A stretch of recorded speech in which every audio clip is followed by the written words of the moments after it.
All right, so we're diving into the new Fantastic Four movie, First Steps. Yeah.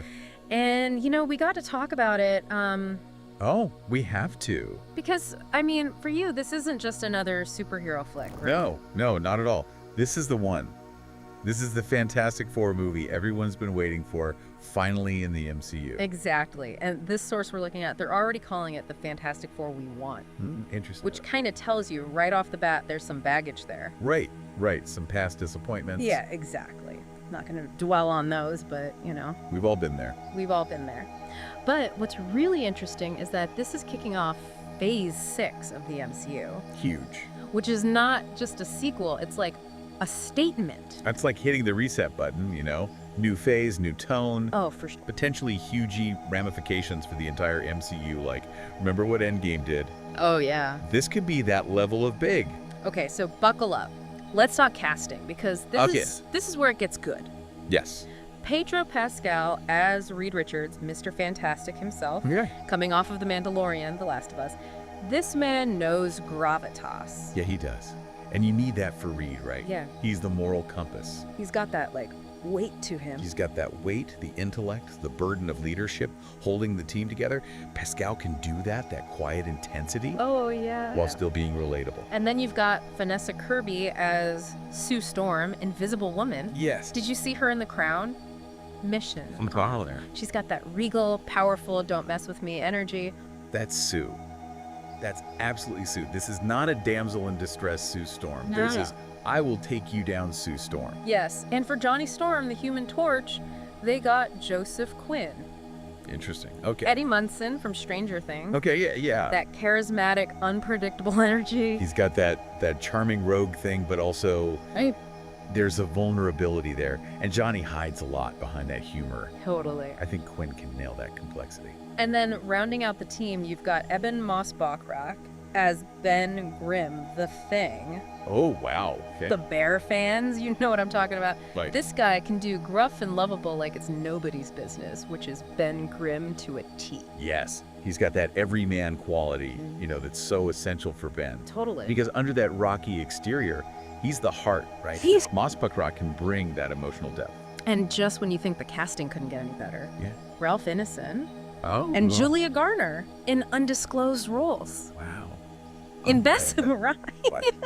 That voice alone, he's got to be a villain, right? It's practically made for it. It sends chills down your spine. And Julia Garner, talk about range. That's a mystery, but a good one. Even supporting roles adds another layer of ooh, what are they going to do?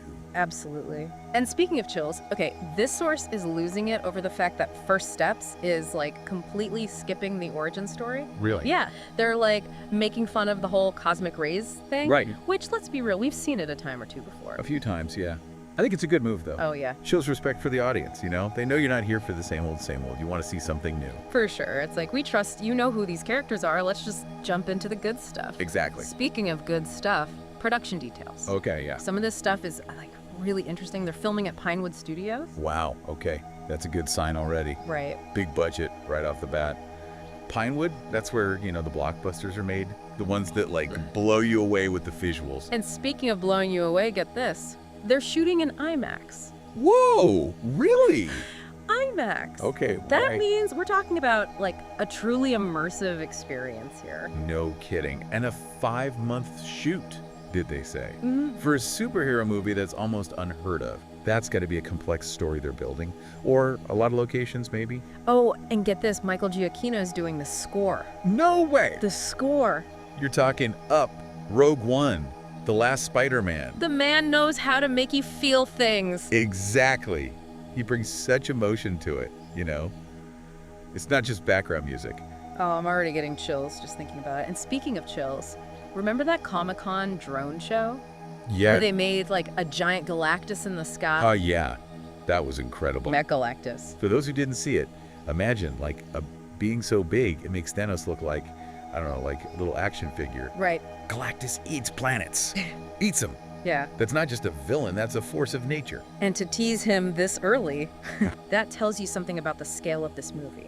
We Yeah. are not messing around here. It's a statement. right? Like putting Galactus front and center. I mean, what does this mean for like the whole future of the MCU? Right. This isn't some throwaway villain. You don't just bring Galactus in for one movie. Exactly. This has got to be the start of something way bigger. Yeah. A threat that could be around for like multiple phases, multiple movies even. Oh, for sure.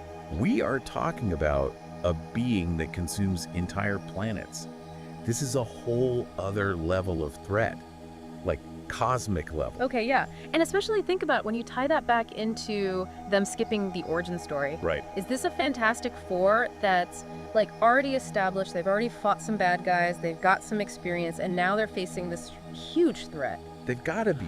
You don't introduce Galactus if the Fantastic Four are still trying to figure out their powers. Yeah. This have to be a team that's like ready to go. Right. Ready to face, a universe-ending threat. I am here for it. All right, so release dates.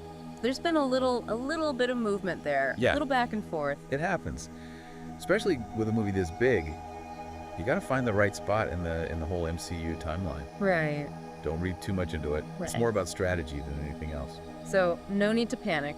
No. We're still getting our Fantastic Four movie. Oh, we're getting it. Yeah. And if anything, the delays, it just gives them more time to, really polish it, really make it perfect. I like the sound of that. So, to wrap things up, it seems like first steps, I mean, this has the potential to be a game changer. Not just for the Fantastic Four, but for like the whole MCU. Yeah. We've got the cast, the director, composer, and a villain. Tease that like nobody saw coming. It's going to be huge. And you can tell they're going for something different, something special with this one. They're respecting the comics, but also, bringing something new to the MCU. And that's what's exciting. This isn't just a superhero movie. It's like a launch pad for something so much bigger. And that's what we love to see. Exactly. That's the fun of these deep dives, right? For sure. Unpack the hype, look at all the details. Connect the dots. Connect the dots. Who knows what's going to happen when this movie finally comes out? But one thing's for sure, it's going to be epic.